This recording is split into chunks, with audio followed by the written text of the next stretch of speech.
Justin Gaethje is fighting arguably one of the greatest wrestlers in mixed martial arts history. And he has boasted an incredible wrestling pedigree where he was an NCAA Division I All-American wrestler from the University of Northern Colorado. Wrestled against some of the absolute best in American history such as Jordan Burroughs, placed 7th in the 157-pound 2010 NCAA Division I Championship, where he claimed his All-American status, and at the end of his career, he was put into the University of Northern Colorado Athletics Hall of Fame for his achievements in wrestling. He was the first wrestler from that college to become a Division I All-American since 1970, where Larry Wagner did the same thing. Although his collegiate wrestling career was pretty stellar, how did it translate to MMA? That's what really matters here, because MMA wrestling is a lot different than amateur wrestling, and because he's fighting the best MMA wrestler in history, that is where it's going to matter the most. And also because he has wrestled in America, where there's a great difference between American wrestling and Dagestani wrestling, something I've been talking about for months now, and even at this moment, Khabib Nurmagomedov is talking about the differences as well, because he understands the differences, knowing that he's been wrestling and training in America for like the last 8 years or so, rather than where Justin Gaethje is only used to the American wrestling up until he got into MMA, and even there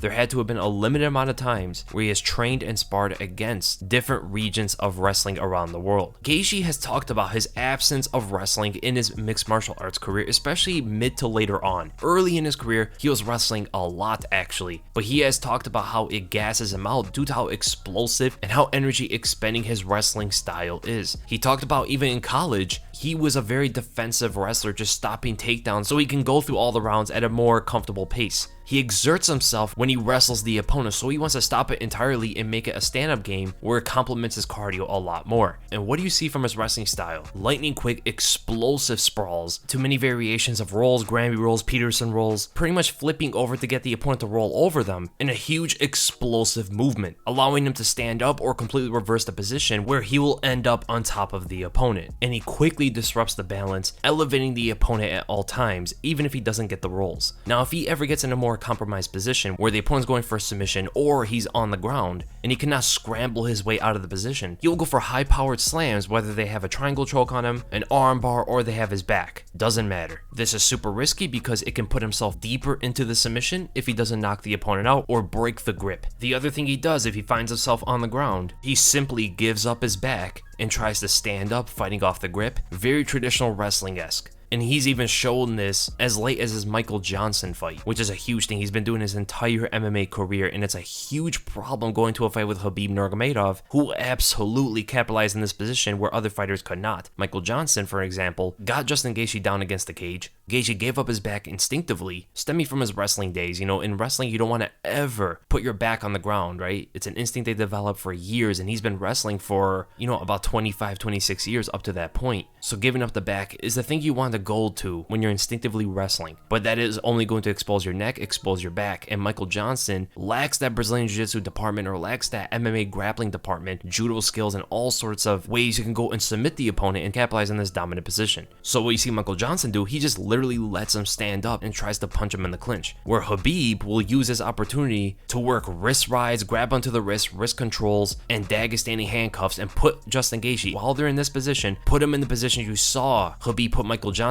in and Edson Barboza in. So if it gets to the ground with Khabib, I don't see anything different. Actually, Gaethje might have that instinctive wrestling to put himself in so much more danger than anybody Khabib's ever fought up against before. His instincts might make him give up his neck, give up an arm, give up a leg to Khabib faster and earlier than anybody else. And also the fact that he hasn't been using his wrestling for such a long time and hasn't paid too much because of his wrestling. He's never been submitted. He probably doesn't know where to make the adjustments to adapt to the wrestling style, the judo style, and the Brazilian Jiu-Jitsu style that Khabib poses. So I definitely do see the similar kind of wrestling defense and grappling defense from Justin Gaethje that we saw in the Michael Johnson fight and earlier to also be in effect when he fights Khabib. And we can all pretty much agree on that. When it gets to the ground, Khabib has a major advantage. But Gaethje's best defense is from a distance and as soon as the opponent grabs him. Like we talk about the explosive rolls and the super quick sprawls. Even more important than all of this is the phase one of takedown defense, and that is distance, footwork. framing. Those are the things that Justin Gaethje has better than almost anybody in this entire division. His feet are very quick and very smooth. It's hard to see him actually move around the cage and take these half steps backwards. And you saw that in the Tony Ferguson fight, but you also saw it in other fights as well. This puts him in the position to try to counter the opponent when they're going for takedowns, especially when he fights someone like Khabib. He's the only guy, I think, that is going to be able to counter one of Khabib's takedowns with a punch or a knee, due to his ability to move away seamlessly. We're going to talk about chain wrestling in a little bit, where it throws everything Justin Gaethje does on its head. And also Gaethje is super quick instinctively on framing on the opponent, extending his arms on them. His arms act as poles, as measuring sticks to keep the opponent away from him, and he usually does this after he throws a strike. Whenever he feels the opponent is ducking low, he's going to put his hand on them to feel it out, measure, and create separation between him and the opponent until he feels that the takedown is not a threat anymore. This also puts the opponent in line of sight for some of his close range uppercuts, which also intercept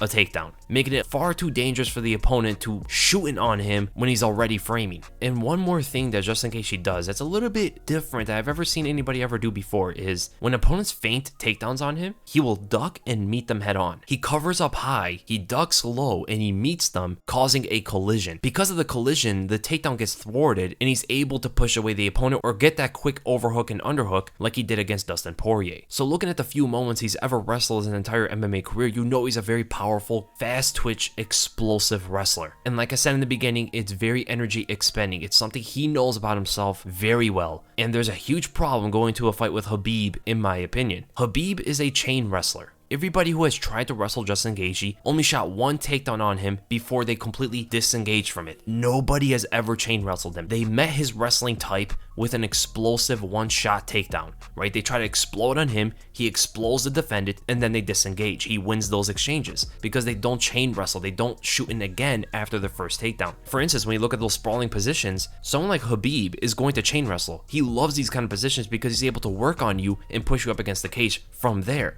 What does everybody else do against Justin Gaethje? They either try to stand up, they either try to sit in the position to catch their breath and think things through, or they pull guard. That is it. You never see anything else. No one has ever tried to make Justin Gaethje work through his explosions, right? Every time he wrestles, he explodes rapidly. And in order to gas him out, they gotta keep him working, right? Gaethje's takedown defense takes a lot of energy out of him. It is nearly impossible to wrestle like this for a long period of time without gassing out, which is why chain wrestling is a huge problem against Gaethje's takedown defense. It requires him to keep exploding every given moment. It's the way he knows how to wrestle the most. Now, looking at everything about Justin Gaethje's wrestling, his defensive wrestling, it tells me that the first round against Khabib is going to be pretty problematic for Khabib to get that takedown on him, because Gaethje's gonna have a full tank. He can keep defending takedowns that entire first round, but the second, third, fourth, and fifth, he's gonna be a bit tired more and more after every given round. It will not surprise me at all if Khabib never takes on Gaethje in the entire first round, but he's going to try. He's going to test the cardio of Gaethje. He's going to gas him out and bring him into what he says, the deepest part of the ocean, and drown him. Even if Khabib takes the entire first round just to gas out Gaethje and never secure that takedown, he will absolutely go and do that. It's a long-term game plan for Khabib to eventually win the fight and submit or TKO Gaethje in the mid to late rounds. But that first round is going to be extremely dangerous for Khabib Nurmagomedov, probably more than anybody's ever fought in his entire career. But it's also going to require Gaethje to be a little bit more aggressive and pressuring. He cannot be the one backing up. And he knows that. He's talked about it, that he cannot put his back to the cage because he has not so much experience against the cage. Khabib is the best fighter against the cage in UFC history. He also brings a different style of wrestling, different trips, judo skills that people aren't talking about, trips and throws against the cage, trips and throws in the clinch. And those are things, again, Gaethje has limited experience of fighting against.